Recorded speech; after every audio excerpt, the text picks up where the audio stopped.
I consider it a great honor and accomplishment to be recognized as a Castle Connolly Top Doctor.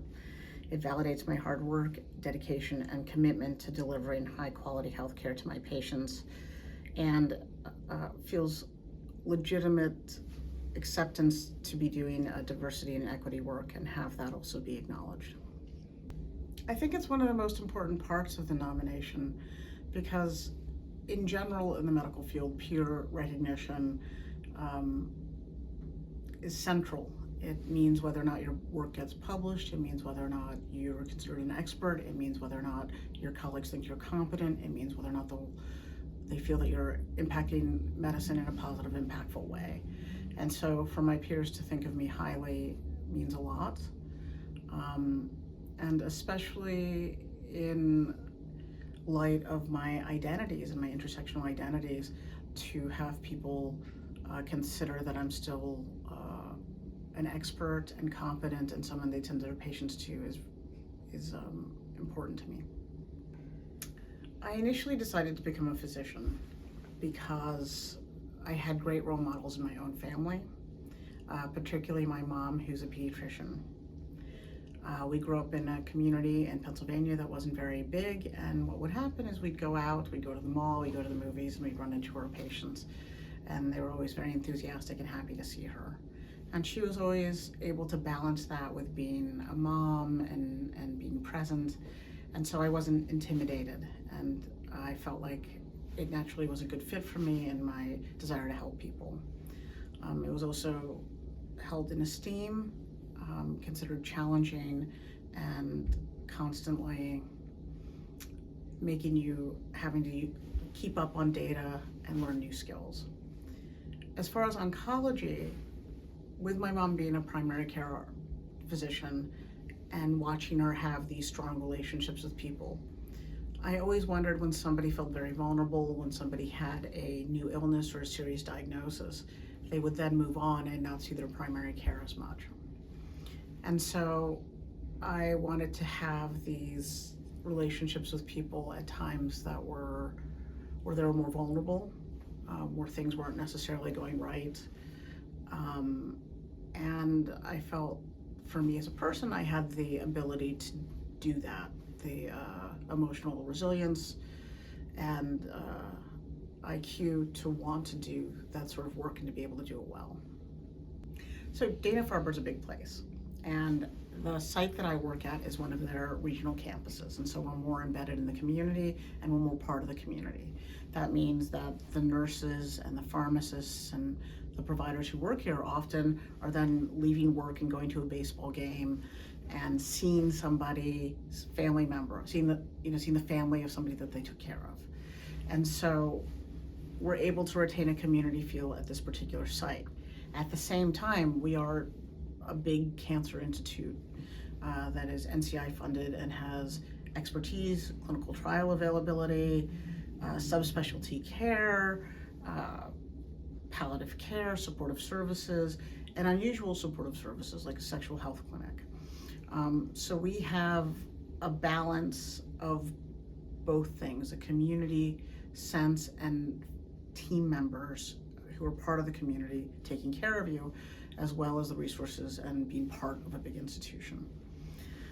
The other thing that is true is that even though it might not look like it when you come into the waiting room, you might not feel that it's very diverse or that there's people that look like you, it's not true.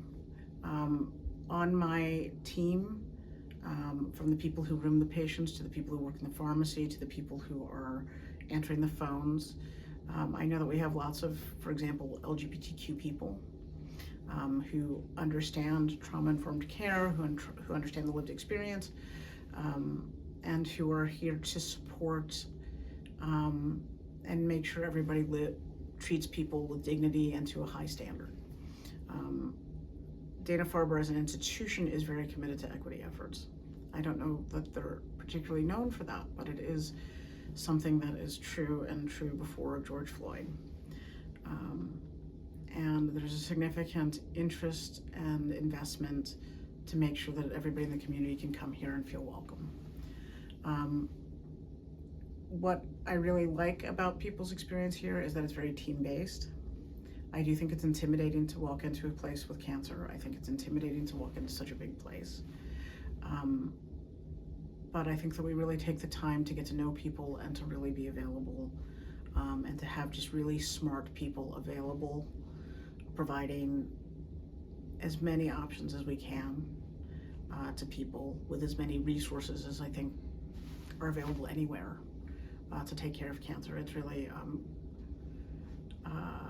while cancer is very challenging, I think it's a good place to be.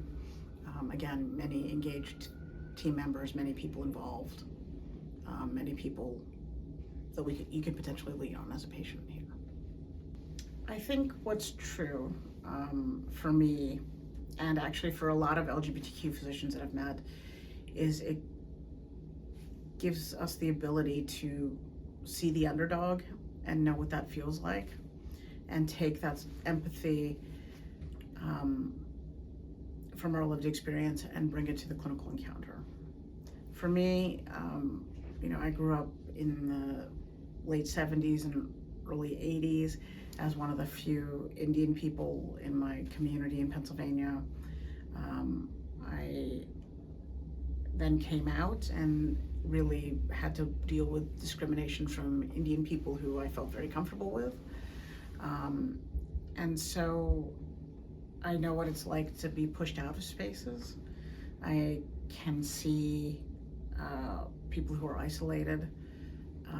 I can see somebody and not make a lot of assumptions about who they are, and try to build a connection in the short amount of time that we sometimes have with patients. I think all of that's influenced by my LGBTQ identity. And I think my insight into what people need to do better as a patient, like what they actually need advocacy about, is informed by my lived experiences as well. GLMA has impacted my professional journey to date by being one of the first spaces during my training where I felt like I could find a mentor, by being one of the first places where I could authentically be myself and not worry about discrimination or exclusion. Because of those experiences, I felt the need to pay back, and was able to serve on the board for 7 years. And that experience has then in turn paid back, in terms of then being able to be seen as an expert and develop expertise, honestly, from their education and CME and policy insights that I got as a board member. But to take that and to be able to go to other professional organizations, such as American Society of Clinical Oncology or American Academy of Hospice and Palliative Medicine, and go there with that knowledge and then be able to get involved in those organizations, which then builds your reputation, builds collaborators, builds relationships, builds a body of work, and results in opportunities and acknowledgments like I'm having today, and being seen by your peers as an accomplished physician who's contributing to the literature, but also to excellent patient care. The message that I would like to send to the next generation of LGBTQ plus physicians is a message of hope, encouragement, and support. The medical profession needs us, needs more diversity in its ranks, and the inclusion of LGBTQ individuals can lead to better healthcare outcomes for patients who identify within that community and for our patients in general. Knowing what it feels like to be excluded, knowing how vulnerable a person can feel in a medical setting, will make you a better medical professional. I want to assure you that regardless of how people make you feel or what they say, you've earned your place in the medical field, and that your sexual orientation and gender identity should not hold you back from pursuing your dreams or making a positive impact in the world. You have the power to be pioneers and role models for future generations of LGBTQ health professionals. That said, you must also prioritize your safety and your well-being, because if you're not taking care of yourself, you can't take care of others. I think it's important to be connected to institutions like GLMA, where you can find community, where you can learn on how to do a good job for your LGBTQ plus patients, and where you can learn more about self-care. I think that what I would like to see as people, if they're able to be out, are out. I'd like to see all of us together create more inclusive and supportive environments, not only in your home institution, but with GLMA, but also just on a small level in your communities and in the place that you practice with your peers. I'd like to see more LGBTQ physicians who are in positions of power really think about these issues and implement policies and training programs that promote diversity, equity, and inclusion in an intersectional manner, and take care of the person who's coming up behind you. I'd like to see more fostering and mentorship and support networks that we provide to one another. Peer mentors can be very valuable. And I'd like to see increased representation of LGBTQ physicians within the medical field to promote visibility and support for the next generation of LGBTQ professionals. I think that there's a lot that we can do together to advance care and to take care of one another.